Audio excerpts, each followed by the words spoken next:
The first time my mother-in-law called me Barren, she did it under a white tent while 37 people held pink lemonade and pretended not to hear her. She said it at my sister-in-law Lauren's baby shower, standing beside a cake shaped like a sleeping newborn, while my husband Daniel stood at the garden gate with a face so pale I knew he had been hiding something long before the doctor walked in with the folder.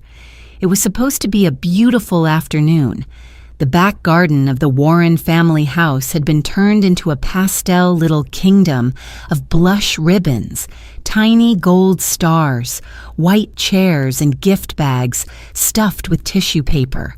The whole place smelled like sugar, roses, and expensive sunscreen. Women in pastel dresses leaned over gift bags stuffed with tissue paper. Men stood near the fence pretending they were not interested in the games. Children ran between the chairs with cupcake frosting on their fingers. And I stood beside the dessert table, holding a stack of paper plates, smiling like a woman who had not spent the last 3 years being quietly blamed for the emptiest room in her own house. That is the part people never understand about humiliation. It rarely begins with a shout. Most of the time, it begins with small comments placed gently enough that everyone else can pretend not to hear them. When are you two going to give us good news? Maybe if you stopped working so much. Some women wait too long and then act surprised. You are still young, but not forever.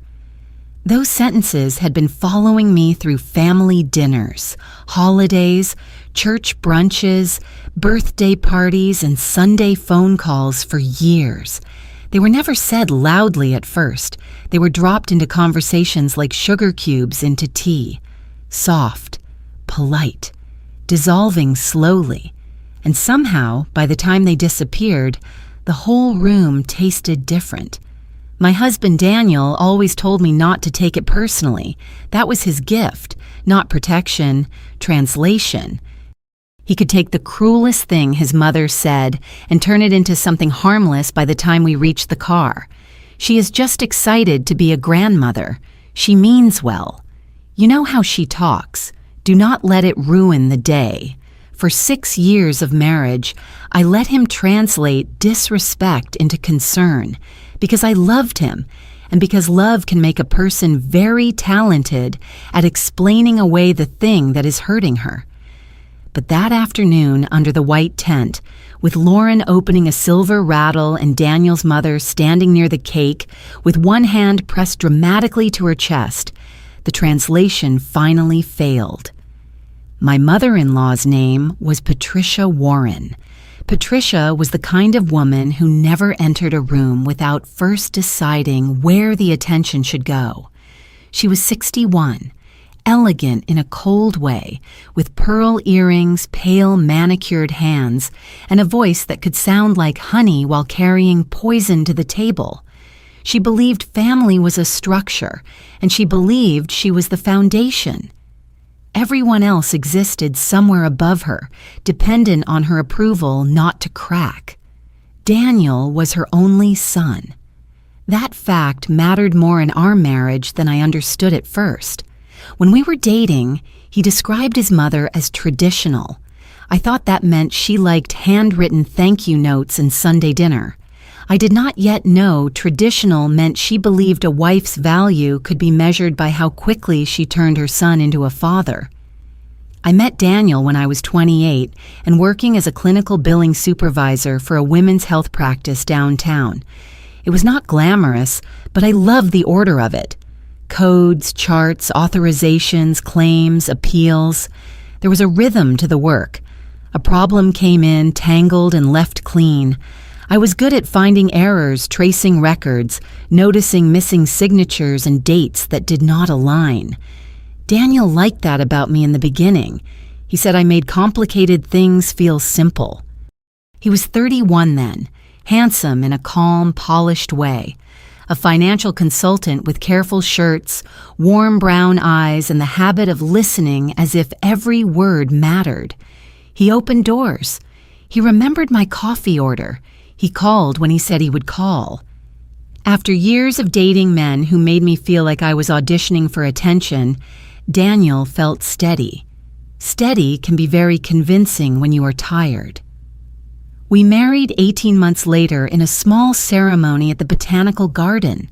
Patricia wore champagne instead of navy because she said dark colors were too heavy for such a hopeful day. She cried during the vows, loudly enough that 3 people turned to look.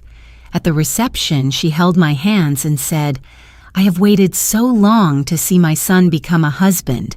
Now I just need to see him become a father." Everyone laughed. I laughed too. That was before I learned how often people tell you the truth as a joke first. For the first year, Daniel and I did not try for children. We said we wanted time to travel, time to settle into the house, time to learn marriage before adding a child to it. I was honest about that. Daniel seemed to agree. He said there was no rush. He said we had our whole life. Then Patricia started counting months. Not openly at first. She would ask if I was feeling well whenever I skipped wine. She would look at my stomach when I wore loose sweaters. She mailed me prenatal vitamins wrapped in tissue paper and said they were only for when the time came. She gave Daniel a framed photo of himself as a baby one Christmas and said it was a reminder of what we were all waiting for. By our 3rd anniversary, waiting had become accusation. By our 4th, accusation had become identity. I was no longer Natalie in the Warren family. I was the reason there was no baby. The strange part was that Daniel and I had been trying, quietly, painfully. Month after month, I bought tests and hid them at the bottom of the bathroom trash. I tracked dates on an app I deleted every time Patricia came over because she had a way of touching things that were not hers. I took vitamins, cut back on coffee, changed my schedule, sat in waiting rooms beside women who were also pretending not to stare at each other's empty hands. I had tests done, blood work, ultrasound, hormone panels. Everything came back normal enough that the doctor smiled kindly and said there was no obvious reason to panic. She suggested Daniel do his testing too. Standard, she said. Fertility is a couple's issue, not a woman's burden. I remember repeating that sentence to him in our kitchen. Fertility is a couple's issue, not a woman's burden. Daniel was standing at the sink rinsing a coffee mug. He did not turn around. "Of course," he said, "I will make the appointment." He never did. At first, I believed him when he said work was busy. Then I believed him when he said the clinic had limited availability. Then I believed him when he said he had gone and everything was fine. Just fine. Nothing to worry about. I wanted to believe him. There are moments in a marriage when you do not realize you are choosing between truth and peace, because peace has learned to wear truth's clothing. So I accepted his answer. Everything was fine. The problem must be timing, stress, God's plan, my body. Patricia certainly believed it was my body. She became gentler after that, which somehow made it worse. The comments grew softer, sadder, more public. She began speaking about me as though I were a tragedy she had personally endured. Natalie has had such a difficult journey. Some women carry disappointment so quietly. We are praying for her. The family needs patience. She said these things at tables where I was sitting 3 chairs away.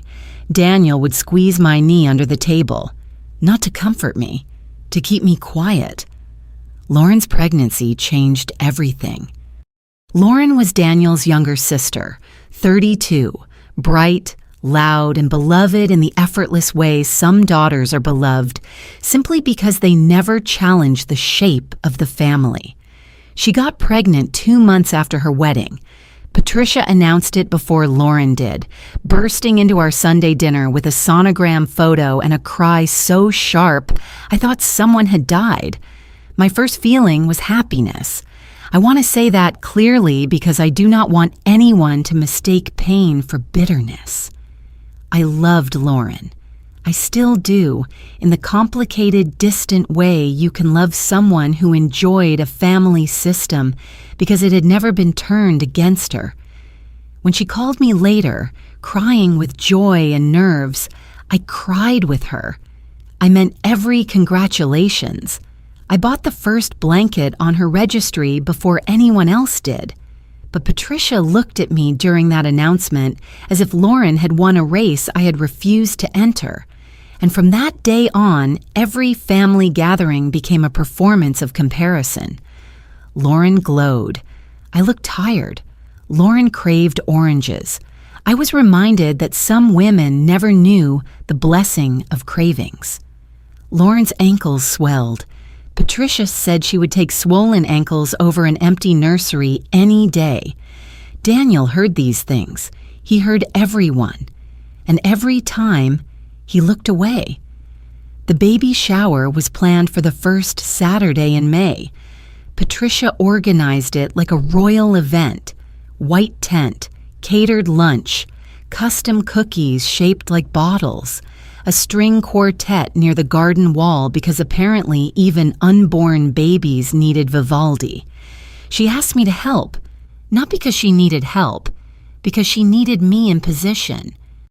I spent the morning arranging favors, tying ribbons around napkins, carrying trays, writing gift numbers on a clipboard while women I barely knew asked if Daniel and I had considered adoption, prayer groups, supplements, specialists, relaxing more, trying less, trying harder, stopping gluten, starting yoga, or simply accepting that motherhood was not meant for everyone. Every suggestion was a tiny hand pushing me underwater. By 2 o'clock, I could feel the smile aching on my face. Daniel was late. He had said he would arrive before the game started, but his chair beside mine stayed empty. I texted him twice. No response. Patricia noticed, of course. She noticed everything that could be used later. "Poor Daniel," she said while adjusting a vase of peonies. "He carries so much." I looked at her. "What does that mean?"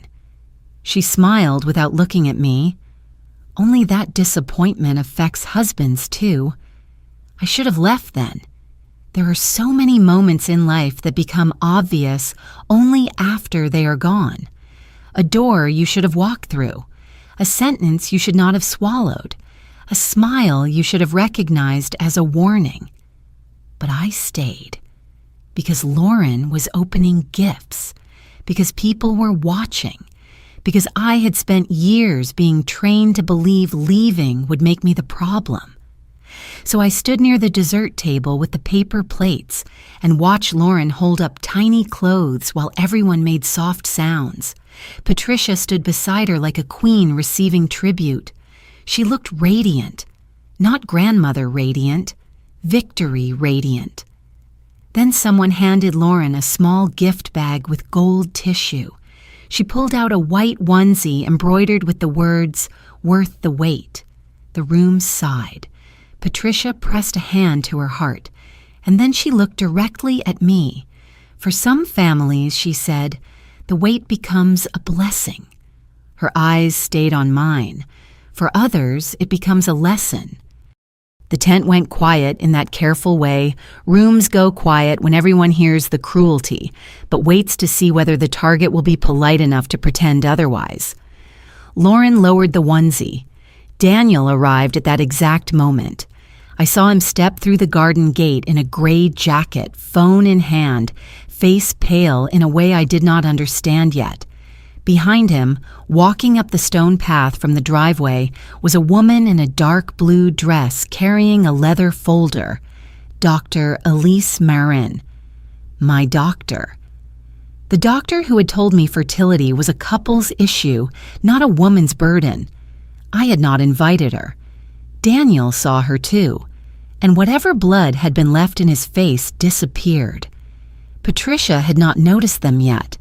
She was still looking at me, still holding the room in the palm of her hand, still enjoying the silence she had created. Then she lifted her chin and said the sentence that ended my marriage before I knew the file existed. Some women are simply barren, Natalie, and it is time we stopped pretending the whole family has not been grieving around it. A glass broke somewhere near the drinks table. No one moved. No one breathed. And then Dr. Barren stepped under the white tent with the folder pressed against her chest and said, "Mrs. Warren, I think before anyone says another word about Natalie, your son needs to explain why my office has been trying to reach him for 3 years." For a few seconds after Dr. Barren spoke, the entire garden seemed to stop moving. The children near the chairs went quiet first, as if even they understood that the adults had entered a kind of silence that did not belong to games or cake or gifts. One little boy stood with frosting on his chin, holding half a cupcake in one hand, staring at the grown-ups the way children do when they sense danger but cannot name it. Lauren sat frozen in the white wicker chair, the embroidered onesie still folded across her lap. Her face had changed completely. A moment earlier, she had been glowing with the easy joy of being celebrated. Now she looked small and confused, as though someone had opened a door in the middle of her party and let cold air rush in. Patricia turned slowly. I will never forget that turn. It was not shock at first. It was irritation. The kind of irritation a person shows when a servant interrupts dinner with the wrong tray. She looked at Dr. Barren as if the woman had stepped onto her grass without permission, as if the entire backyard and everyone in it existed under her authority. "Excuse me?" Patricia said. Her voice was still polite. That was how I knew she was furious. Dr. Barren did not move closer. She stood just inside the tent, rain-dark clouds behind her, and the leather folder held against her chest with both hands. She was in her late 40s, composed, with dark hair pinned neatly at the back of her head and the calm, steady face of a woman who had delivered difficult news more times than she wanted to remember. She looked first at me, not at Patricia, not at Lauren, not even at Daniel, at me. "Natalie," she said quietly, "I am sorry to arrive like this. My throat had gone tight. I could not answer, because her apology told me 2 things at once. 1, she knew this was humiliating. 2, she had come anyway because something was more important than avoiding the scene." Daniel finally moved. He crossed the grass quickly, not toward me, but toward the doctor. That detail lodged itself in my mind with painful clarity. In the moment after his mother called me Barren in front of the family, my husband did not come to my side. He went to intercept the woman carrying the folder. "Dr. Barren," he said, forcing a smile so brittle it almost cracked on his face. "This is really not the time." She looked at him. "No," she said, "it is not. But your office appointments were not the time either, apparently, nor were the certified letters, nor were the 3 calls my nurse made after your results came back. Results." The words seemed to move through the tent like wind through paper. Patricia's expression shifted, just slightly. Not enough for anyone else to notice, maybe, but I noticed. I had been watching that woman for 6 years. I knew every small movement of her face. I knew the difference between her public concern, her private annoyance, and her sudden fear. This was fear. Daniel lowered his voice. "Please stop." Dr. Barren did not. I wish I could tell you that I understood immediately. I did not. My mind was trying to arrange the pieces, but they would not fit. Daniel had told me his test was fine. He had told me everything was normal. He had told me the clinic had said there was no problem on his side. I had repeated those words to myself for years, quietly, shamefully, every time another month passed and another test showed one lonely line. No problem on his side. Everything was fine. Just timing. Just stress. just me. My hand tightened around the stack of paper plates until the top one bent. Patricia stepped forward before I could speak. "Doctor, whatever private medical matter you believe you are discussing, this is not appropriate." There was something almost impressive about her nerve. She had just publicly named my body as the family's grief, but now she wanted privacy. Privacy had become important only when the folder might point in another direction. Dr. Marin's gaze stayed steady. "I agree, Mrs. Warren. It should have been handled privately 3 years ago." 3 years. I looked at Daniel. He would not look back. That was the second crack. The first had been the word results. The second was his refusal to meet my eyes. "Daniel," I said. My voice sounded strange, small but clear, like a glass tapped with a knife. He turned his head halfway, but not fully. "Natalie, let us go somewhere and talk." "No," I said. It was the first time that day I said the word with my whole body. No. The sound of it surprised even me. For years, I had been the woman who softened things. I smoothed tablecloths after insults. I laughed lightly when someone made a comment too sharp to ignore. I thanked Patricia for advice I had not asked for. I squeezed Daniel's hand under tables when what I really wanted was to pull mine away. But something about seeing him afraid of that folder made the polite version of me step back. I put the paper plates down on the dessert table, right there beside the tiny pastel cookies, and I said, "Tell me what results." Daniel's lips parted. Nothing came out. Patricia moved toward me, all pearls and perfume and control. "Natalie, you are emotional." That sentence.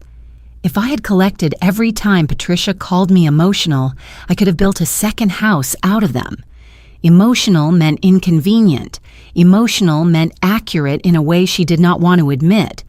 Emotional meant I had said something that could not be answered cleanly, so the problem had to become my tone instead of her behavior. I looked at her. "You just called me Barren in front of everyone." Her face tightened. "I said what this family has been quietly suffering through." "No," Dr. Marin said. Everyone turned back to her. She opened the folder. Not dramatically. Not like a television lawyer revealing evidence. She simply opened it the way doctors open files every day, with care, with fatigue, with the weight of knowing that paper can change lives when people finally read what is written on it. She removed one page. Daniel took a step toward her. "Do not," he said. That single word told me more than a confession. Do not. Not because the page was wrong, because it was true. The white tent felt suddenly too bright. The ribbons looked childish. The pink lemonade looked obscene. All that softness surrounding something sharp enough to split a marriage open in public. Dr. Marin did not hand the page to me yet. She looked at Daniel.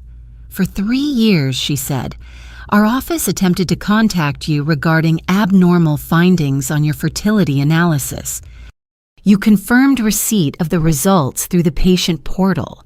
You canceled 2 follow-up consultations. You declined a referral. And when my nurse reached out to you again last year, you told her your wife was not ready to discuss options." I heard someone gasp. Maybe Lauren. Maybe me. My body felt far away. My wife was not ready. That was what he had said. He had taken my name, my pain, my body, my waiting, and used all of it as a wall to hide behind. Daniel closed his eyes. "I can explain," he whispered. I thought, of course you can. That was what Daniel did. He explained. He explained why his mother meant well. He explained why holidays were difficult. He explained why comments were not comments. He explained why silence was peace. He explained until the thing itself became blurry enough for me to stop fighting it. But this was not blurry. This had dates. It had records. It had a folder. Dr. Barren finally turned the page toward me. I did not take it at first. I looked at the top of the page and saw Daniel's full name. Daniel James Warren. His date of birth. The clinic logo. The test date from 3 years earlier, 9 months after I had started crying in bathrooms over negative pregnancy tests. Then my eyes moved lower. I will not say the medical details here because some truths belong to the people who have to live inside them, and I have learned not every private wound needs to be displayed for strangers to understand the shape of the harm. But the meaning was unmistakable. Daniel had known. For 3 years, Daniel had known there was a serious male factor issue. For 3 years, while I was swallowing vitamins and shame, while Patricia was praying over me in public like I was a failed appliance, while women at church pressed clinic names into my hand, while I watched my husband's face for any sign that he was suffering with me instead of watching me suffer alone, he had known. My knees felt hollow. The garden tilted. I reached for the edge of the dessert table and steadied myself beside a tray of lemon bars. Daniel moved toward me then. Finally. Natalie. I lifted one hand. Do not touch me. He stopped. Good. The obedience of that moment hurt worse than if he had ignored me, because it proved he could hear a boundary when the room was watching. He had simply chosen not to hear mine when only I was present. Patricia found her voice. "This is a private matter," she said sharply, "and I will not have my daughter's baby shower ruined by medical gossip." Lauren flinched as if the word daughter had pulled her back into the room. "Mom," she said quietly. Patricia did not look at her. She looked at me. "You should be ashamed of yourself for inviting this spectacle." There it was, the pivot. I had learned from Patricia that people who cannot deny the truth will often attack the method of its arrival. It was not about whether Daniel had lied. It was about whether I had embarrassed the family by being lied to in public. It was not about her cruelty. It was about my supposed lack of dignity in failing to absorb it quietly. I looked at Dr. Barren. "Did you come because Daniel invited you?" "No," she said. Daniel's face changed. "Then why are you here?" I asked. She hesitated. For the first time since she arrived, her composure flickered. Not fear, concern. "Because your husband called my office yesterday," she said, "and asked whether old fertility records could be amended to reflect that both partners had been informed at the time of testing." The sentence did not land all at once. It entered the garden slowly, word by word, and rearranged everything it touched. Old records amended, both partners informed. I stared at Daniel. He was no longer pale. He looked gray. "Why?" I asked. My voice did not shake. That was the strangest thing. I thought a moment like that would feel like breaking. Instead, it felt like freezing water poured over a fire. Everything noisy in me went silent. "Why would you need the records to say I had been informed?" Daniel looked at his mother. Not at me. At his mother. And in that glance, brief as it was, I understood that this was larger than the medical file. Patricia knew. Maybe not all of it. Maybe not the details. But she knew enough. Her lips pressed together, and the pearl earrings at her ears caught the light when she lifted her chin. "Because," she said before Daniel could stop her, "a woman cannot claim betrayal over information she chose not to face." The garden went utterly still. Daniel whispered, "Mom." But it was too late. She'd said it. She had opened the next door herself. Information she chose not to face. That was the version they were building. Not that Daniel hid his results. Not that he let me carry the blame. Not that Patricia publicly degraded me while knowing there was another explanation. No. Their version was that I had known and refused to accept it. And suddenly I saw the purpose of the amended records. I saw why Daniel looked terrified when Dr. Barren entered. I saw why Patricia had been so willing to call me Barren that day, not in a private moment, not in a cutting whisper, but in front of witnesses. They were not just humiliating me.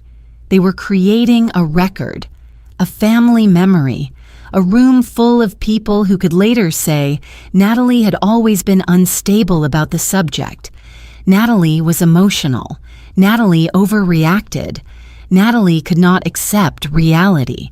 Natalie knew, poor thing, but denial does strange things to women. The baby shower was not only cruelty, it was staging. My hand closed around the edge of the table.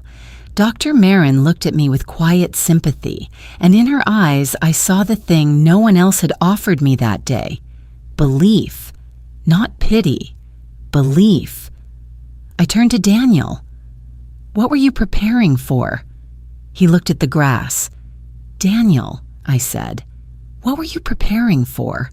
Patricia answered again. "Enough!" Her voice cracked through the tent like a ruler striking a desk.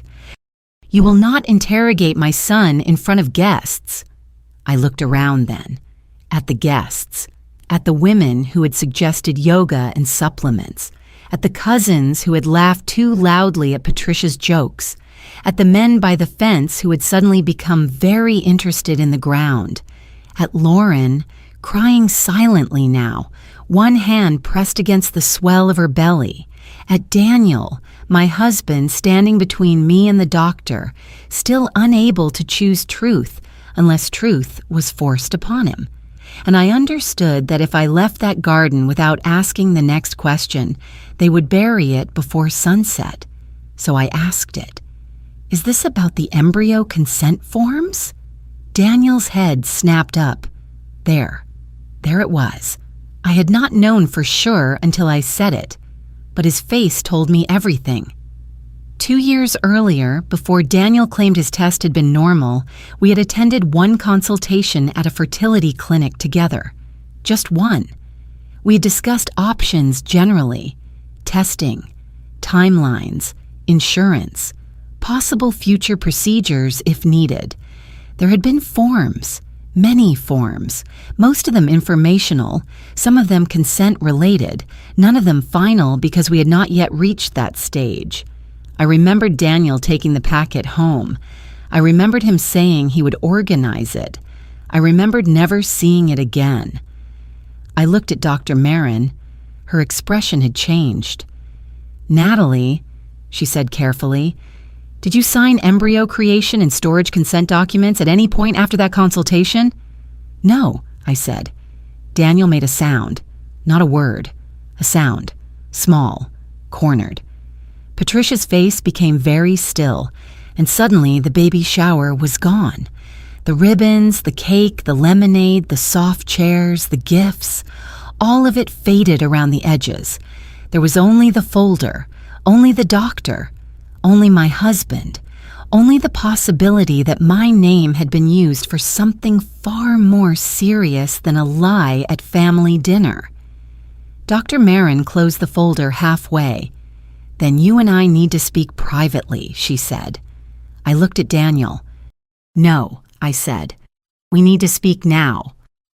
Dr. Barren looked at me for a long moment, and I could see the conflict in her face. She was a doctor. She understood privacy. She understood law. She understood that medical information was not meant to be opened like a gift bag under a party tent, while 37 people stood around with lemonade sweating in their hands. But she also understood something else. She understood that the people asking for privacy were the same people who had just made my body public property. Patricia had spoken about me as if my womb belonged to the Warren family. Daniel had let her. The guests had listened. And now that the folder might prove the shame had been placed on the wrong person, everyone suddenly remembered discretion. Dr. Barren closed the folder gently. "Natalie," she said, "this conversation should happen somewhere private." I looked at Daniel. He had one hand pressed against the back of a white chair, gripping it so tightly his knuckles had gone pale. His eyes kept moving between me, the doctor, and his mother, as if he were searching for the exit that would cost him the least. "I know," I said, "but if I leave this tent with him, the story will change before we reach the driveway." Patricia made a small sound of outrage. "That is a cruel thing to say." I turned to her. "No. Cruel is calling a woman barren at a baby shower when you know there are medical records she has never been allowed to see." The sentence landed hard. Patricia's face flushed, not with shame, but with fury. Shame turns people inward. Fury makes them reach for control. Her eyes narrowed, and for the first time that afternoon, the softness disappeared from her voice entirely. "You have always been dramatic," she said. There it was again. The rope she kept throwing around my throat. Dramatic. I could feel the old instinct rise in me, the urge to soften, to say, maybe this is not the place, to protect Lauren's day, to protect Daniel's pride, to protect Patricia from the consequences of the words she had chosen in front of everyone. Then I looked at Lauren. She was still sitting in the decorated chair, one hand on her stomach, tears on her cheeks. Not angry tears, confused tears, hurt tears. She had not asked for her baby shower to become the place where her brother's marriage cracked open, but she had also heard what her mother said. She had heard what Dr. Barren said. She was not looking at me with blame. She was looking at Daniel. That gave me the courage to keep standing. I turned back to Dr. Barren. "I am not asking you to violate anything," I said. "I am asking you one question. Did my husband sign or submit any documents with my name attached after our first consultation?" Daniel said my name sharply. "Natalie." I did not look at him. Dr. Barren breathed in slowly. "There were documents submitted to the clinic system 2 years ago," she said carefully. "Consent forms connected to embryo creation, storage, and future transfer protocols." The words were so clinical that for half a second, they almost did not hurt. Embryo creation, storage, future transfer. A future I had begged for quietly in bathrooms and waiting rooms. A future I had cried over in silence, while Daniel knew the door had not been locked by my body, but by his lie. I swallowed. Were they submitted with my signature? Dr. Barren did not answer immediately. That was answer enough. "Were they?" I asked again. "Yes," she said. The garden blurred. Somewhere behind me, someone whispered, "Oh my God." I did not turn around. The guests no longer mattered. The cake no longer mattered. The ribbons, the gifts, the pastel kingdom Patricia had built around Lauren's joy, none of it mattered. Only one thing existed, my name on papers I had never signed. Daniel took a step forward. "I panicked," he said. The words came out too fast, too desperate. I almost laughed. Not because it was funny, because after 3 years of silence, panic was the first honest thing he offered me. "You panicked," I said. He nodded, as if the word explained more than it did. "The first result came back, and I did not know how to tell you. My mother was asking questions. You were already so upset every month. I thought if we just started the process, if we had options ready, it would be easier." Options ready. I stared at him. "You forged my signature because you wanted options ready." He flinched at the word forged. Good. Some words deserve to be heavy. Patricia stepped between us slightly, not fully blocking him, just placing herself close enough to remind him where gravity lived. "Nobody forged anything," she said. "Daniel was trying to protect his marriage." Dr. Barren's eyes sharpened. Mrs. Warren, with respect, signing another person's name to reproductive consent documents is not protection. Patricia looked at her as if she had insulted the family silver. You do not understand what it is like to watch your only son suffer because his wife cannot give him a child. The old Natalie would have folded there, not because I believed her, because the sentence contained enough cruelty to knock the air out of me, because it was the line I had been trained to fear. Your wife cannot give him a child. Your failure, your body, your empty nursery, your fault. But the folder had changed the temperature of the room. I was not standing in accusation anymore.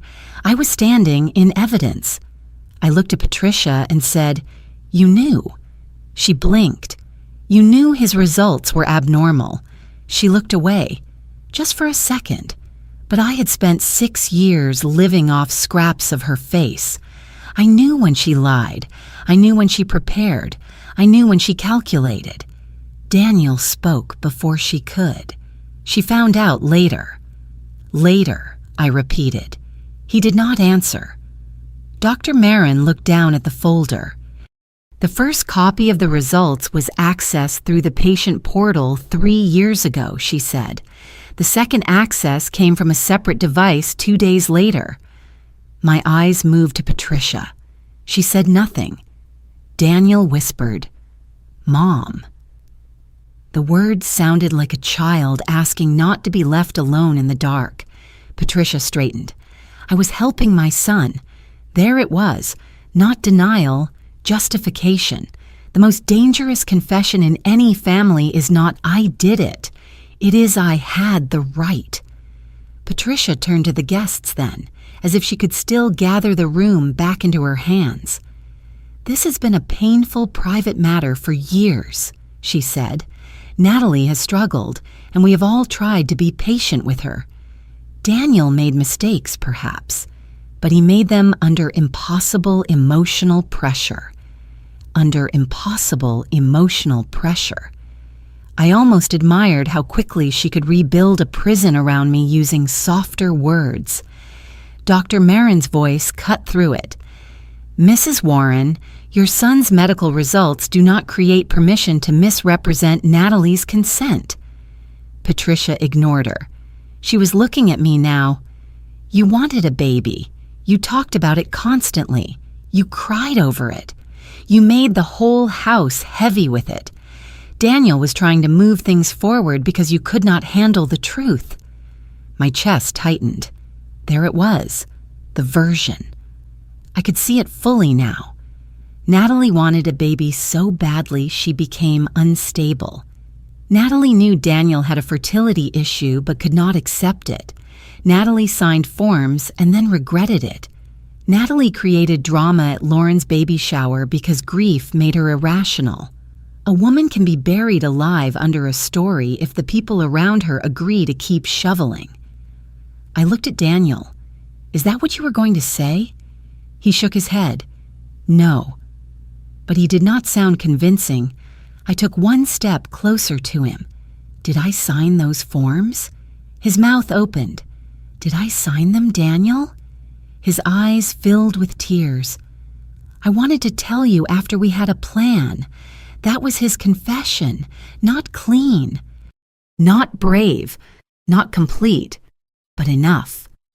A sound moved through the tent, low and stunned. I heard chairs shift. Someone set down a glass. Someone else whispered Patricia's name. Lauren stood slowly. "Mom," she said, "did you know?" Patricia's face changed in a way I had never seen before. It was not guilt exactly. It was annoyance that the wrong person had asked the question. She could dismiss me. She could call me emotional, barren, dramatic, unstable. But Lauren was pregnant. Lauren was celebrated. Lauren was the daughter carrying the new Warren grandchild under the white tent Patricia had built. Lauren was not supposed to challenge her. Patricia softened instantly. "Sweetheart, this is not good for you." Lauren touched her stomach. "Answer me." The silence that followed was different from the earlier one. This was not the silence of people pretending not to hear cruelty. This was the silence of people waiting to see whether the family foundation would crack in public. Patricia's jaw tightened. "I knew Daniel had difficulties," she said at last, "and I knew Natalie would make them worse if she found out before he was ready." The word difficulties did something terrible to me. For years, my supposed failure had been named directly: barren, empty, delayed, disappointing. But Daniel's diagnosis became difficulties, something soft, something protected, something wrapped carefully so no one had to see its shape. I felt tears rise then, not because I was weak, because my body was finally hearing the truth it had been punished for not knowing. I turned away from Patricia and looked at Dr. Barren. "I need copies of everything." Daniel stepped in quickly. "Natalie, please. We can talk about this at home." At home. The phrase struck something hollow in me. Home was where I had sat on the bathroom floor holding negative tests. Home was where Daniel had held me while hiding the fact that he knew why the tests kept hurting us. Home was where I had folded tiny baby clothes I bought too early and then hidden them in the back of the closet because hope had started to feel embarrassing. Home was not a safe place for this conversation anymore. "No," I said. Daniel wiped his face with one hand. I was ashamed. That stopped me. Not because it excused him, because it was probably true. He looked smaller now than I had ever seen him. Not innocent. Small. There is a difference. He was not a monster. That almost made it worse. He was a man who had been too ashamed to tell his wife the truth, too weak to stop his mother from blaming her, and too selfish to let shame stay inside his own body where it belonged. So he placed it in mine. I believed he had suffered. I also believed he had chosen to let me suffer louder. I said, "I would have sat beside you." His face crumpled. "I would have gone to every appointment," I said. "I would have cried with you. I would have protected you from her." I looked at Patricia, even from her. For the first time, Daniel looked at his mother in a way that was not obedience, it was accusation. Patricia saw it and moved fast. "Do not you dare blame me for this. I kept this family together while your wife made everything about her pain." Lauren made a broken sound. "Mom, stop!" But Patricia was past stopping now. Her control had cracked, and underneath it was not grief or love. It was possession. She pointed at me. She had one responsibility. One. To build a family with my son. And year after year, there was nothing. Empty bedrooms, empty holidays, empty promises. Do you know what that does to a mother? A strange calm came over me. It is hard to explain unless you have been pushed past the place where panic lives. I looked at Patricia, beautiful Patricia with her pearls and her careful hands and her white tent full of witnesses, and suddenly I did not see power. I saw a woman screaming because the story she had controlled for years had stopped obeying her. I said, "What did you do with the consent forms?" Her mouth closed. Daniel looked at her. "Mom?" There it was again, that little boy voice. Dr. Barren's attention sharpened. "Patricia," I said, "did you submit them?" She did not answer. Daniel turned fully toward her. "Mom, what did you do?" For 1 second, I thought she might lie. Then she lifted her chin. I mailed what Daniel left on my kitchen counter. Daniel went still. "I did not leave them for you to mail." "You were falling apart," Patricia snapped. "You were hiding from appointments. Someone had to move things forward." Dr. Barren's voice was quiet but cold. "Mrs. Warren, are you saying you submitted signed reproductive consent forms on behalf of Daniel and Natalie?" Patricia seemed to realize then that she had stepped onto ground that did not belong to family drama anymore. She looked at the doctor. "I am saying I helped my son." Dr. Barren closed the folder. I need to make a call. Daniel reached for the back of the chair again as if the garden had tilted under him. Natalie, he said. I did not know she mailed them. I believed him. That was the worst part. I believed he had signed or allowed signing or looked away or hoped the forms would vanish into a future where no one asked too many questions. I believed he had been dishonest and weak. But I also believed Patricia had taken his weakness and turned it into action. Their guilt was not identical, but it belonged to both of them. Lauren moved toward me slowly. Natalie, I am so sorry. I looked at her, and for a second the whole scene broke my heart in a different way. She was 8 months pregnant, standing in the ruins of her own baby shower, apologizing for a family that had been built around her joy and my humiliation. I nodded because I could not speak. Daniel reached for me again, and this time I stepped back before his hand came close. Do not. He stopped. I looked at Dr. Barren. Can those forms still be active? She hesitated. That depends on what actions were taken after submission. The world narrowed. What actions? Daniel said. None. Too quickly. Dr. Barren looked at him. Daniel, she said, you missed 2 consultations, but there were later communications with the secondary clinic. Secondary clinic.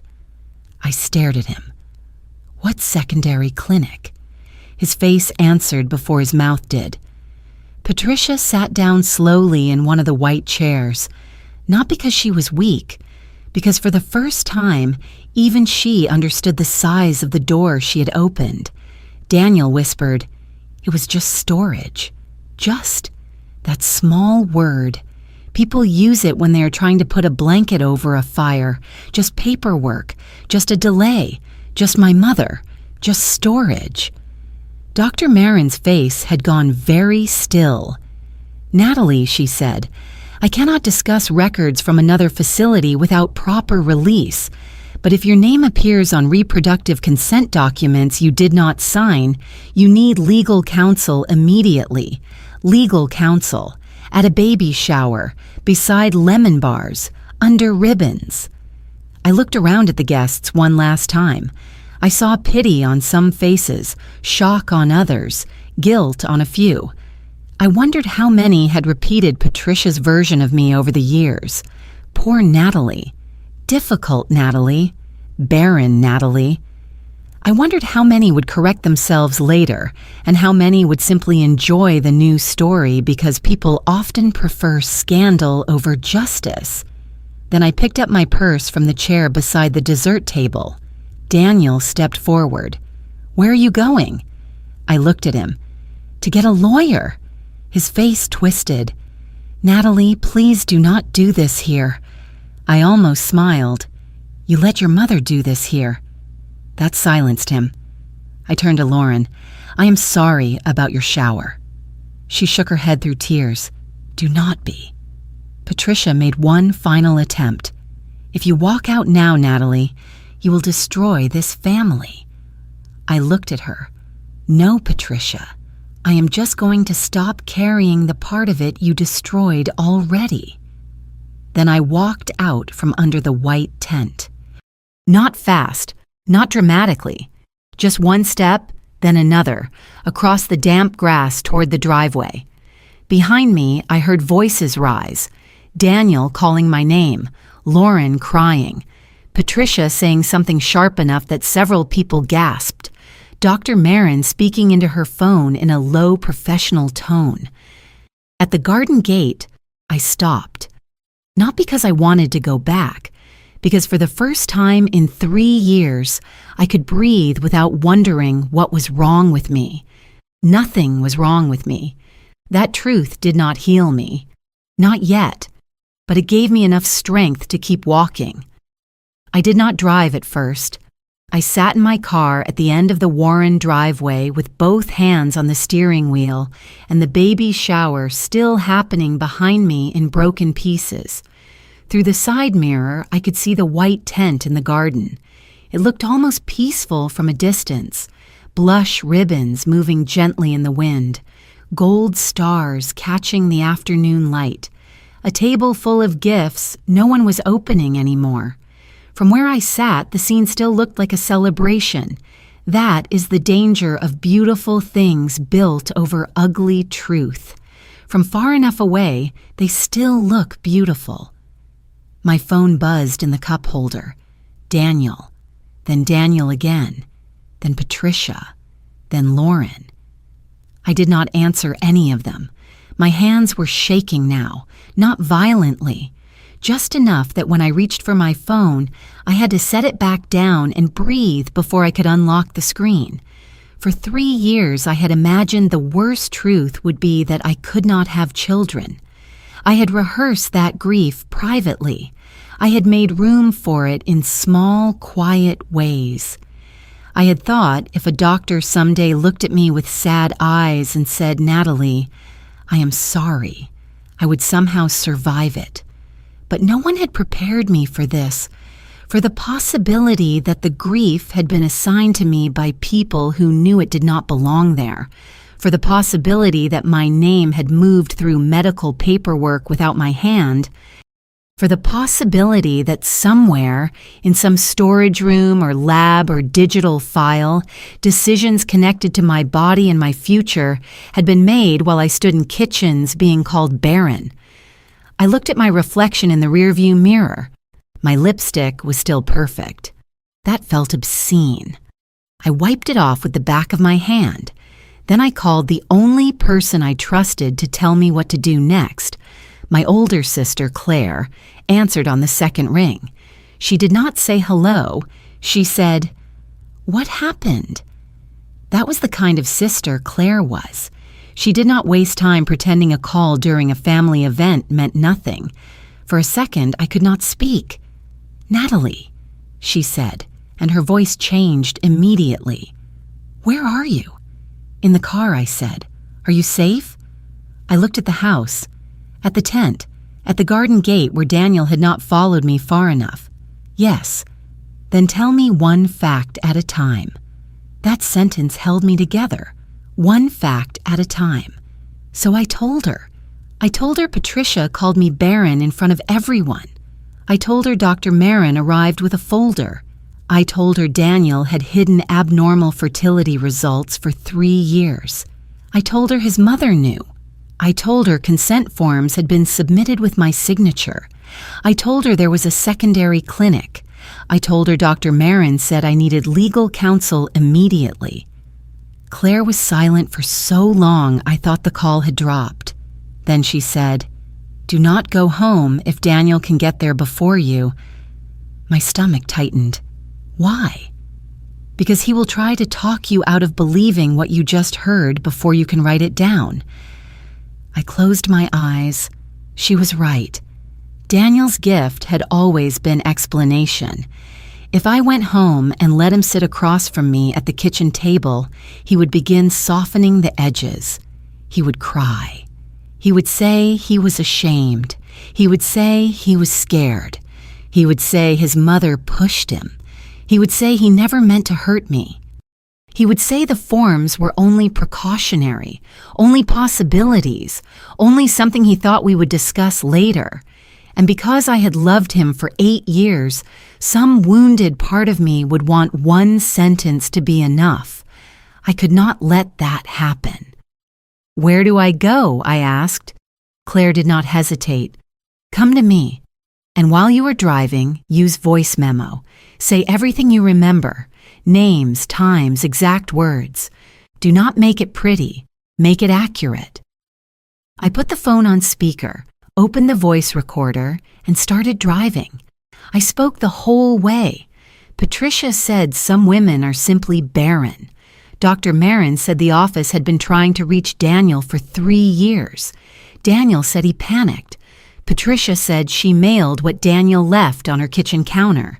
Dr. Marin mentioned consent forms connected to embryo creation, storage, and future transfer protocols. Daniel said it was just storage. The word caught in my throat every time. Just storage. As if anything connected to a child I had prayed for could ever be just anything. Claire lived 25 minutes away in a brick townhouse with black shutters and a front porch, crowded with plants she always forgot to water until they looked dramatic enough to earn sympathy. When I arrived, she was already standing outside barefoot, phone in hand, hair twisted up with a pen. She opened my car door before I could. "Get inside," she said. The second I stood, my knees buckled. She caught me. I hated that I needed catching. I needed it anyway. Inside, she sat me at her kitchen table, put a glass of water in front of me, and took my phone. Not to read it, to plug it in. "You are not making any decisions with a dying battery," she said. That was Claire. Practical in a way that felt like love with sleeves rolled up. Within an hour, she had called her friend Melissa Grant, a family law attorney who had handled complicated custody and medical consent cases. Melissa was at her daughter's soccer game when Claire reached her. By 6:30 that evening, she was sitting across from me at Claire's kitchen table with a yellow legal pad, asking questions that made the room feel less like a disaster and more like a case. "Did you ever sign any reproductive consent forms?" "No." "Did Daniel ever present you with forms to review after the first consultation?" "No." "Did you authorize him or his mother to submit documents on your behalf?" "No." "Did you know about the abnormal fertility analysis before today?" "No." "Did anyone from the clinic ever speak to you directly about Daniel's results?" "No." "Did you and Daniel ever create embryos?" I froze. Melissa's pen stopped.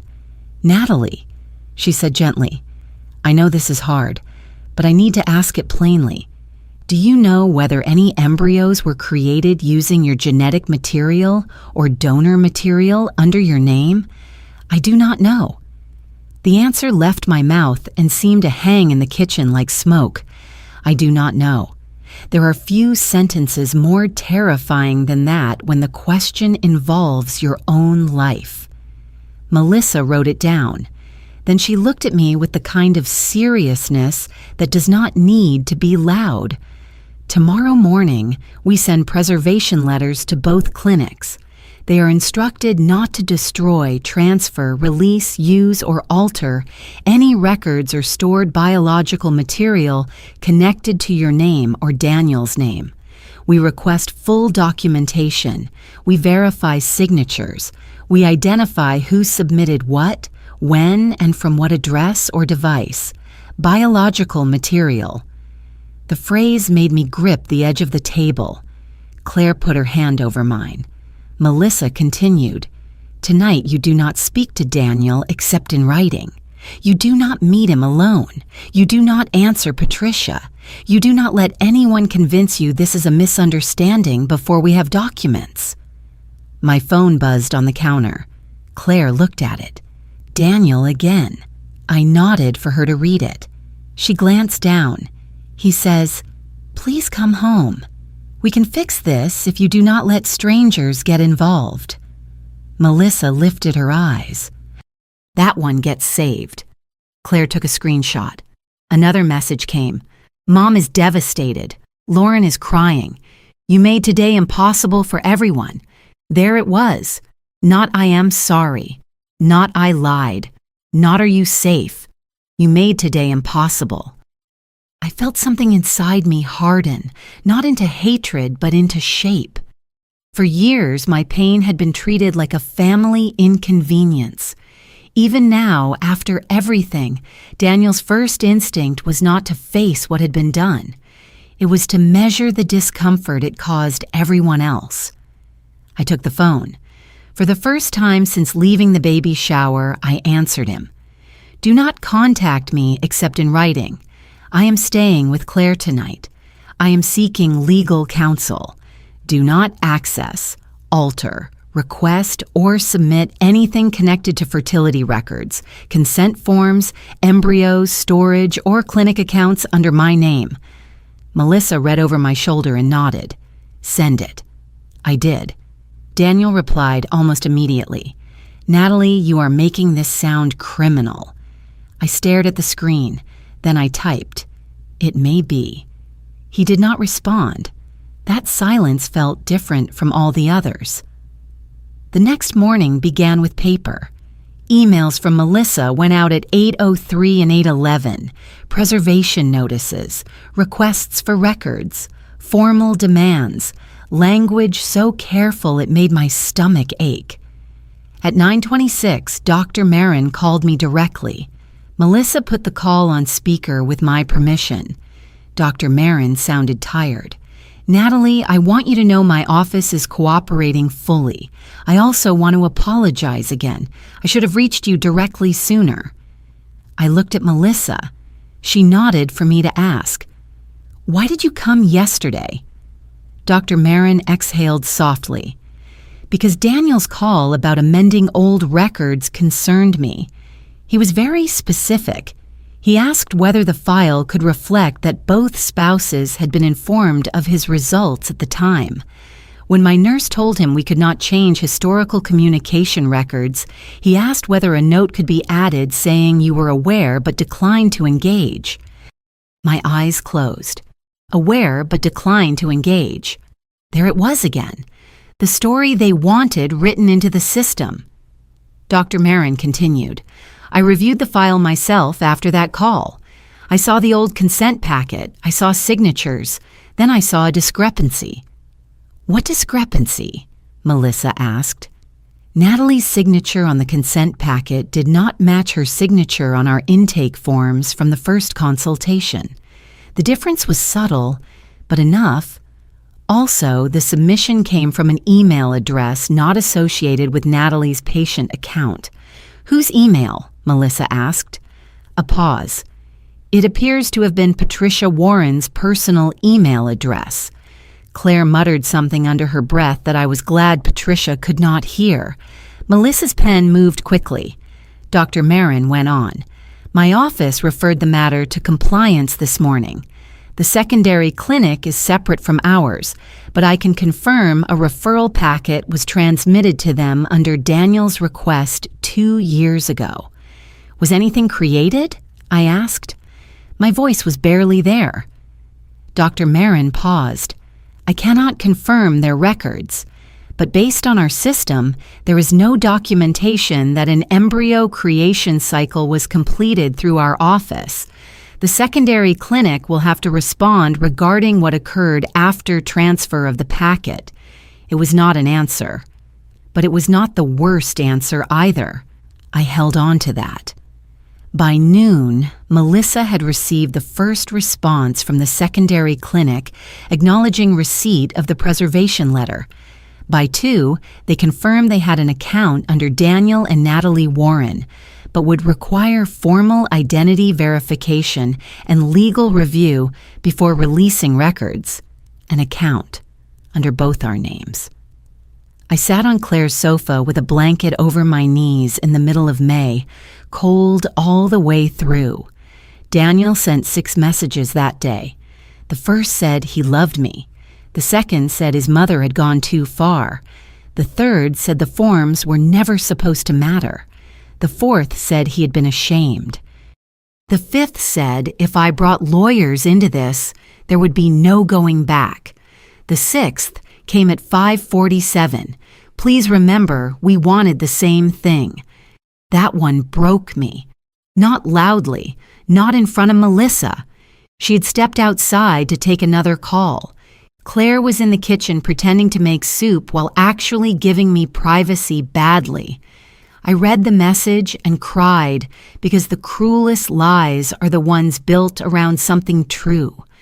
We had wanted the same thing: a child, a nursery, a family, Saturday pancakes, little shoes by the door, someone with Daniel's eyes and maybe my stubbornness, a future we could point to and say this is what all the waiting was for. But wanting the same thing does not give one person the right to steal consent from the other. That is what Daniel never understood.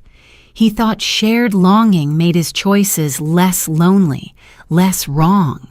He thought because we both wanted a child, he could move my name across paper and call it love.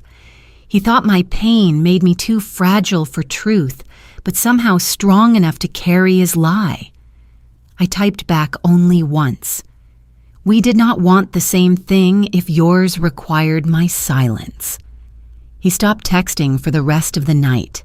The formal records from the secondary clinic arrived 4 days later. Melissa asked whether I wanted Claire in the room. I said yes before pride could answer for me. We sat at Melissa's office around a conference table that smelled faintly of lemon cleaner and old coffee. The packet was thick, too thick. Pages clipped in sections, intake records, consent documents, communication logs, billing notes, storage invoices, email printouts. My name appeared again and again. Natalie Warren, spouse, intended parent, consenting party. I felt each repetition like a handprint on a door I had never opened. Melissa moved through the records slowly. There had been no embryo transfer. Those were the words I needed most, and when she said them, the room tilted with relief so sharp it almost hurt. No transfer. No pregnancy attempt. No child created and carried somewhere inside a lie. But there had been something else. A cycle had been initiated using donor material and Daniel's genetic sample. The process had stopped before completion because the clinic required direct confirmation from both intended parents before final creation and storage. Multiple requests for confirmation had been sent. Daniel had responded twice. Patricia had responded once from her email, representing herself as assisting the couple with paperwork. I had never responded because I had never known. The clinic flagged the file as incomplete. Then it sat there. For almost 2 years, my name attached to a future I had not been allowed to choose. I listened without moving. There was grief in that moment, but it was not the grief I expected. I was not grieving a lost embryo because none had been created. I was grieving the version of myself who had spent those same 2 years apologizing to Daniel for being sad. The woman who bought ovulation tests while an account under her name sat unfinished in another clinic. The woman who believed her husband was suffering beside her when he was actually managing what she was allowed to know. Melissa turned to the signature pages. The handwriting analyst we retained later would say what we already knew by looking. The signature was an imitation. Careful, practiced, close enough to pass a glance, wrong enough to betray the hand behind it. The pressure was different. The N in Natalie curled too sharply. The W in Warren was Patricia's. I knew it before anyone said so, because I had seen that W on birthday cards, recipe labels, envelopes, gift tags, and notes she left on my kitchen counter, telling me which cleaner worked best on marble I did not own. Patricia had signed my name. Daniel had submitted or allowed the packet. Both had known I was being blamed for a locked door while they were hiding the key. The legal consequences began quietly. A complaint to the clinic board, a report to the appropriate medical privacy and consent authorities, a civil claim against Patricia for fraudulent signature and intentional infliction of emotional distress, divorce proceedings against Daniel, preservation of every text, email, call log, portal access, and document trail. There was no single explosion, just doors closing one by one. Daniel came to Claire's house once, 6 days after the baby shower. He stood on the porch holding flowers. Claire opened the door but did not remove the chain. She looked down at the bouquet. "Absolutely not," she said. "I was standing in the hallway behind her, unseen." "Natalie," Daniel called past her. "Please, I need to explain without lawyers between us." Claire said, "You had 3 years without lawyers." He went quiet. Then he said, I miss my wife. I close my eyes, because I miss my husband too. Not the man on the porch exactly, but the man I had believed existed. The man who held me after negative tests. The man who kissed my forehead and said we would be okay. The man who made pancakes on Sundays and drew little smiley faces on grocery lists. I missed him so deeply for a moment that I nearly stepped forward. Then I remembered Dr. Barren saying 3 years. I remembered Patricia's voice under the white tent. Some women are simply barren. I remembered my name on pages I had never signed. I stayed where I was. Claire said, "She is not speaking to you today." Daniel's voice cracked. "Tell her I was scared." Claire's answer came fast. "She knows. That is not the same as innocent." The flowers stayed on the porch after he left. Claire threw them away before I had to look at them again. Patricia did not send flowers. Patricia sent a letter.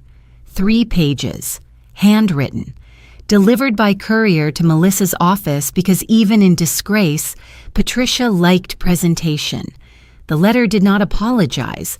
Not really. It said she regretted the pain caused by a deeply emotional misunderstanding. It said she had always wanted what was best for her son. It said she had feared my inability to handle Daniel's diagnosis would destroy him. It said any paperwork irregularities had been committed in a moment of maternal desperation. Maternal desperation. That phrase made Melissa take off her glasses and rub the bridge of her nose. Claire read the letter once and said, "She writes like a villain with stationery." I laughed. It was the first time I had laughed since the baby shower. It came out broken and too loud and turned into tears halfway through, but it was laughter. That mattered. 2 weeks later, Lauren came to see me. I almost did not agree. Not because I blamed her, because the sight of her pregnancy still hurt in ways that were not her fault.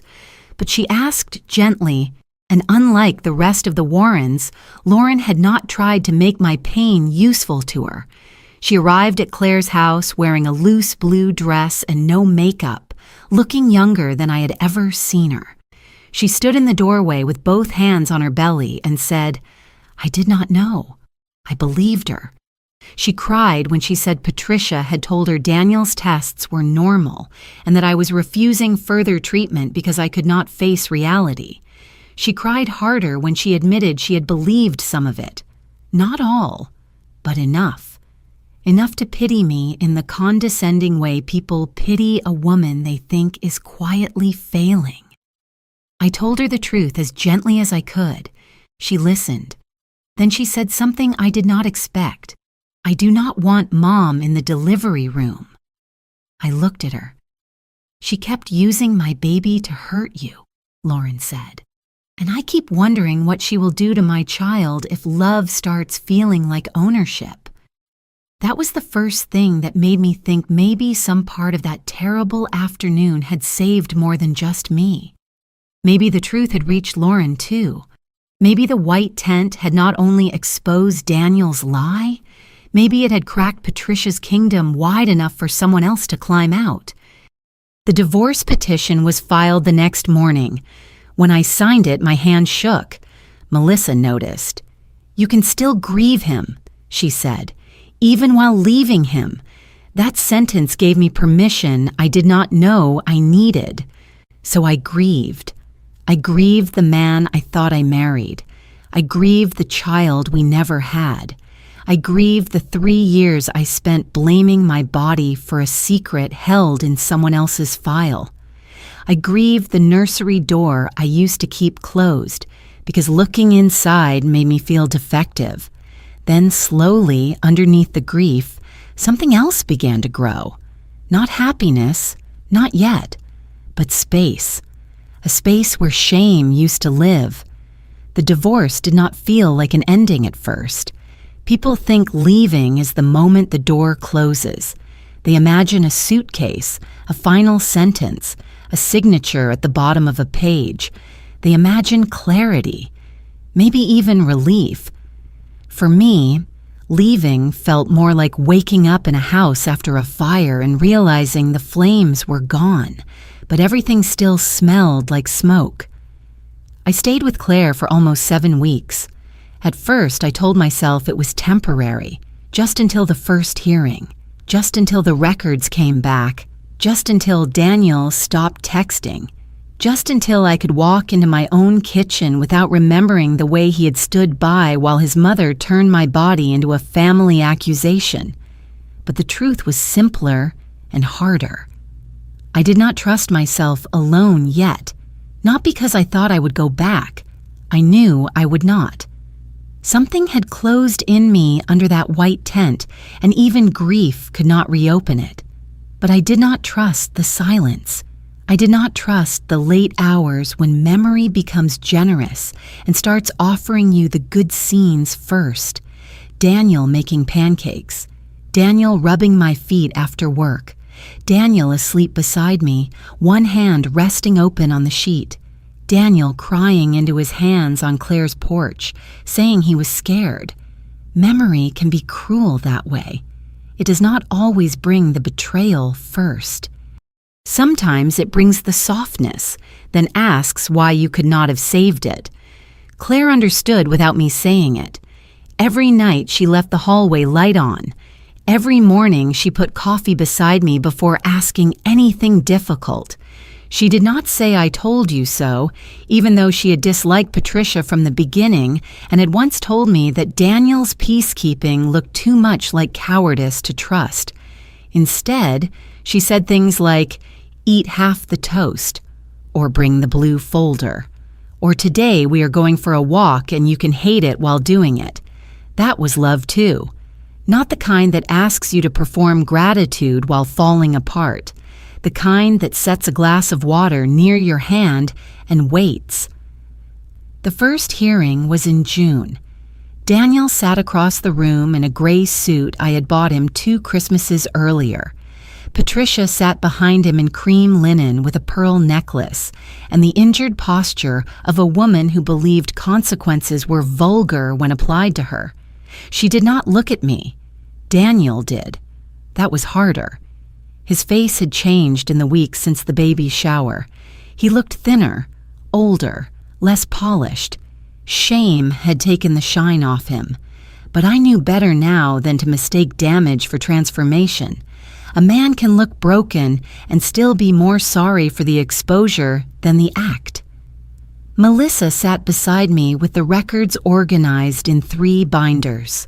One for the marriage, one for the medical consent fraud, one for what she called reputational harm, which was the polite legal phrase for 3 years of letting my name become a family synonym for failure.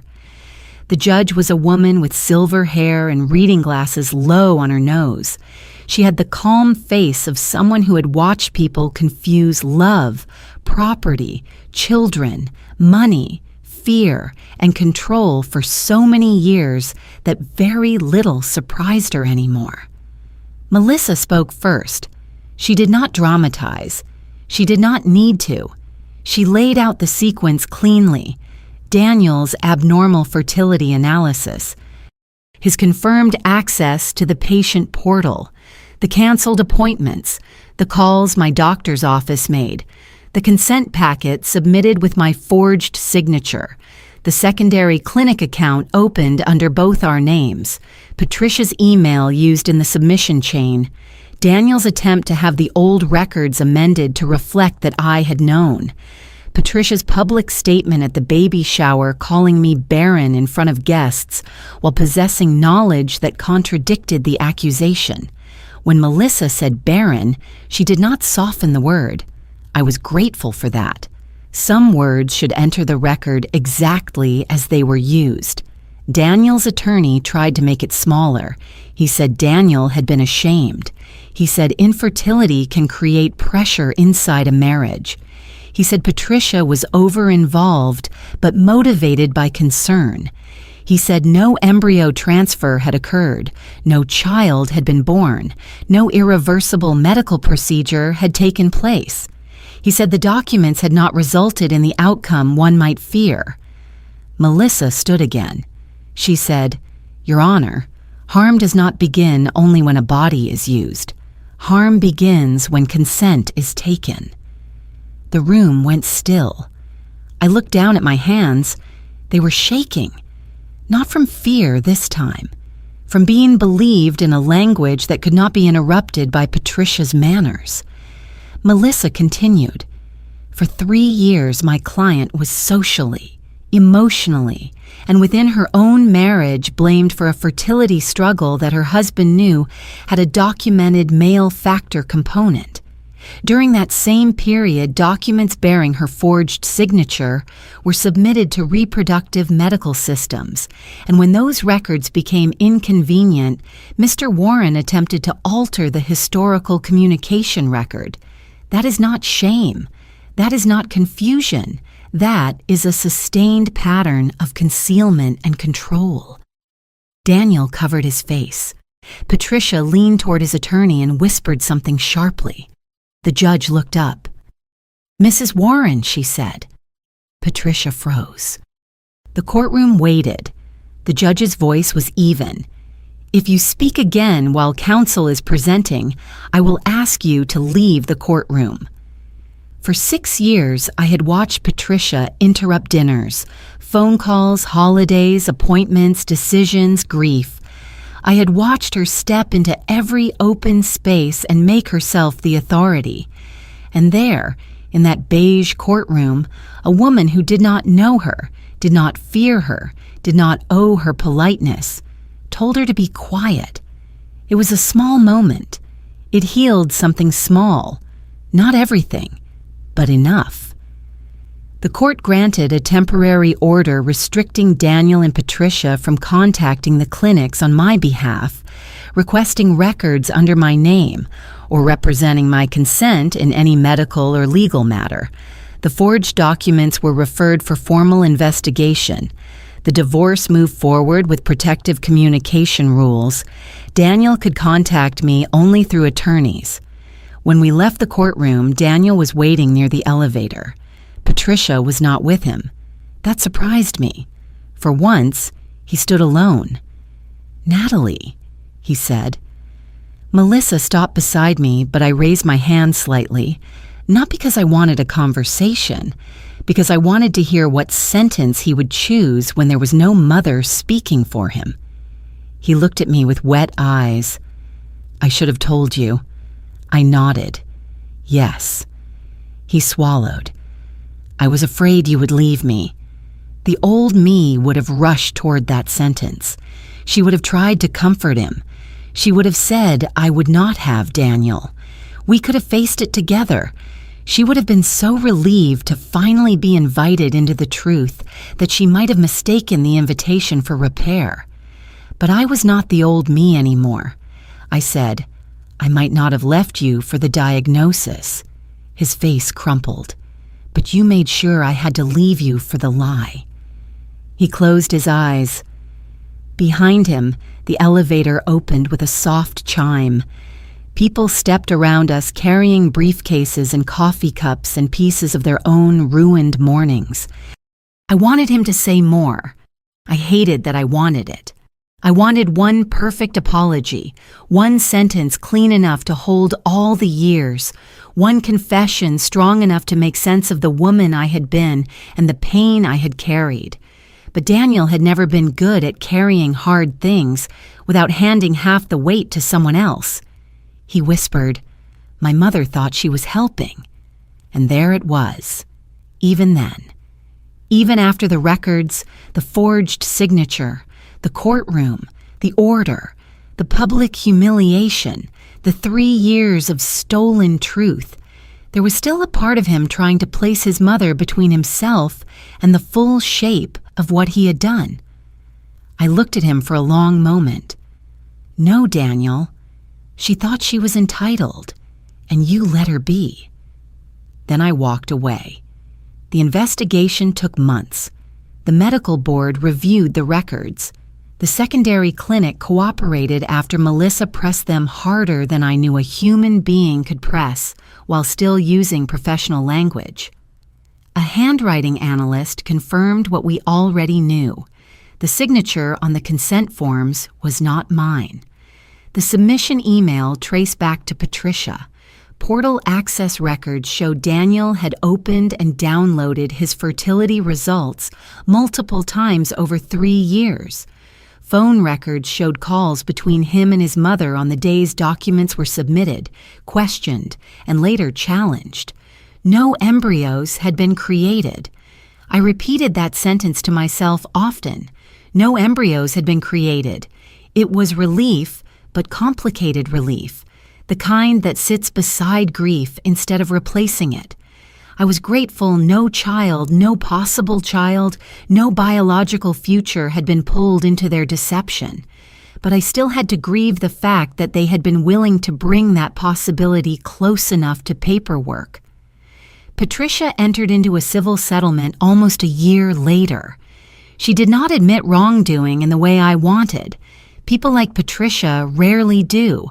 The agreement used careful words, unauthorized submission, emotional harm, improper representation, financial compensation, written acknowledgement of non-consent, permanent prohibition from contacting any medical provider, clinic, or records office on my behalf. It was not the public collapse some people imagine justice should be. There was no scene where she cried under a chandelier and begged me to forgive her. No dramatic confession in front of the family. No perfect punishment that matched 3 years of shame. But she lost something she valued more than money: authority. Lauren did not let her in the delivery room. That decision spread through the Warren family faster than the truth about the forms. Patricia called it cruel. Lauren called it peaceful. When her daughter was born, Patricia saw photos like everyone else, not first, not privately, not as the center of the room. Lauren named the baby Elise. She told me later it was not only because of Dr. Barren, but because the name meant pledge to God, and she wanted her daughter's life to begin outside the control of women who used family as a weapon. I cried when she told me. Daniel and I finalized the divorce 14 months after the baby shower. By then, I had moved into a small apartment with tall windows and terrible water pressure. The first night I slept there, I put a chair under the bedroom door, even though no one had a key. Trauma is not always rational. Sometimes the body keeps guarding doors after the danger has changed addresses. I painted the bedroom a soft green because I could. I bought yellow curtains because Patricia hated yellow. I threw away every prenatal vitamin bottle, every old ovulation test, every calendar where I had circled days with hope and then crossed them out with shame. Not because I was giving up on motherhood, because I was done treating my body like a courtroom where everyone else got to present evidence. For a while, I could not pass a baby aisle without feeling my throat close. I could not hear pregnancy announcements without needing to sit down somewhere quiet. I could not watch women place their hands on their stomachs without thinking of Lauren under the tent, crying because truth had arrived at the worst possible moment and still somehow saved her from something too. Healing did not make me generous immediately. I want to be honest about that. For months, I was angry in ways that embarrassed me. I was angry at Daniel, angry at Patricia, angry at guests who had listened to me be reduced to a diagnosis I did not have, angry at doctors for letters that went to him instead of me, angry at myself for believing him, angry at my own hands for signing birthday cards to Patricia with love, Natalie when love had been the thing she used to get close enough. Melissa told me anger was not a failure. Claire told me anger was overdue. Dr. Barren told me, during the one appointment I kept with her months later, that my body had not betrayed me. I did not know how badly I needed to hear that from a doctor until she said it. Your body did not betray you, Natalie. I went home and cried on the bathroom floor for 20 minutes. Not the old bathroom floor, not the house where Daniel and I had lived. My bathroom, my tile, my door, my lock, Then I stood up and washed my face. Life became ordinary again in small, uneven steps. I went back to work. At first, I thought the women's health practice would be unbearable. Charts, codes, fertility claims, maternity benefits, lab invoices. All of it seemed too close to the wound. But strangely, work became one of the places where I returned to myself. I knew how to read records. I knew how to find missing signatures. I knew how to ask why a date did not match. Before, those skills had helped me do a job. After, they felt like part of my survival. One afternoon, a patient called because a consent form had been uploaded incorrectly to her file. It was a minor administrative error, nothing sinister, easily corrected. But I stayed on the phone with her until she had the corrected copy in her email and could see for herself that nothing had been authorized without her. She thanked me 3 times. After we hung up, I sat at my desk and stared at the screen for a long moment. Then I opened a blank document and began writing a new checklist for our office. Spousal consent verification, direct patient confirmation, separate contact protocols, signature mismatch review, no third-party submission without documented authorization. My supervisor approved it within a week. Policy is not poetry, but sometimes it is how pain becomes useful without becoming someone else's burden. Daniel sent one final letter after the divorce. I almost threw it away unopened. Then I read it because I wanted to know whether he had finally learned to speak without hiding behind fear. The letter was 6 pages long. He said he had started therapy. He said he understood now that shame did not excuse deception. He said he had let his mother define manhood, marriage, family, and failure for so long that he did not know where her voice ended and his began. He said he did love me. I believed that part. That was the hardest part. People want betrayal to cancel love because it makes the story cleaner. But sometimes someone does love you in the limited, damaged way they understand love, and that love is still not safe enough to stay near. At the end, he wrote, "I let you carry what belonged to me." I read that sentence several times. Then I folded the letter and placed it in a box with the court papers, the clinic records, the baby shower invitation, and a photograph from my wedding where Patricia stood behind us smiling with both hands on my shoulders. I kept the box, not because I wanted to live inside it, because I wanted proof that I had walked out. 2 years after the baby shower, Lauren invited me to Elise's 2nd birthday. I almost said no. Then I went. The party was in a small park, not Patricia's garden. No white tent, no pearl-colored chairs, no string quartet, just picnic tables, balloons tied badly to a fence, children dropping crackers in the grass, and Lauren laughing as Elise tried to put a party hat on a dog that absolutely did not want one. Patricia was not there. Lauren saw me looking. "She is not invited to everything anymore," she said. I nodded. "That is healthy." She smiled sadly.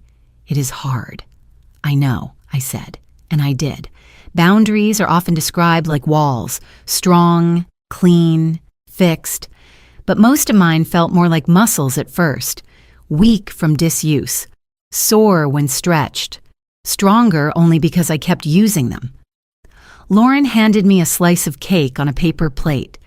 Elise ran past us with frosting on her cheek, laughing so hard she nearly fell. For 1 second, something sharp moved through me.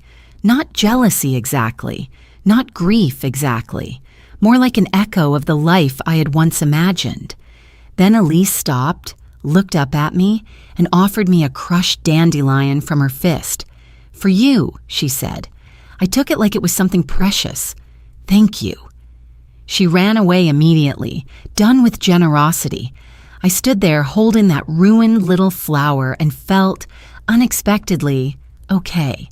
Not healed all the way, not magically free of the past, just okay.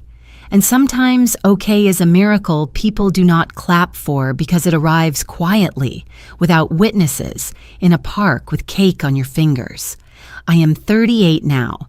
I do not know whether I will become a mother. For a long time, that sentence would have felt like a failure.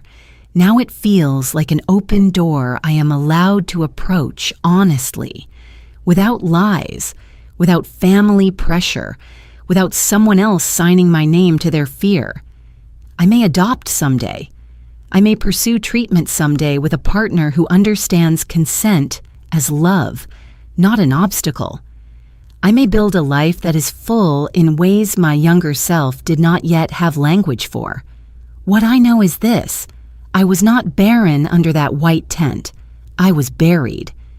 Buried under Daniel's shame, Patricia's control, family gossip, polite cruelty, medical secrecy, and a story everyone found easier to believe than the truth. But buried is not the same as dead. Sometimes the truth comes like a doctor walking into a baby shower with a folder in her hands. Sometimes it comes at the worst possible moment. Sometimes it ruins the cake, the games, the photographs, the version of the family everyone was clapping for. And sometimes, if you are brave enough to follow it out of the tent, it gives you back your own name. My name is Natalie Warren. My mother-in-law called me Barren in front of 37 people. My husband let me carry the blame for 3 years. His medical file proved he had known the truth. The consent forms proved my name had been used without me. And the day they tried to make my body the family shame was the day I finally learned that silence is not dignity when it protects the people who hurt you. I did not get the baby I was praying for then. I did not keep the husband I thought I had. I did not leave that family with the life I wanted when I walked into Lauren's baby shower. But I left with something I had been losing slowly for years: the truth. And once I had that, they could not make me barren anymore. Not of children, not of love, not of future, not of myself.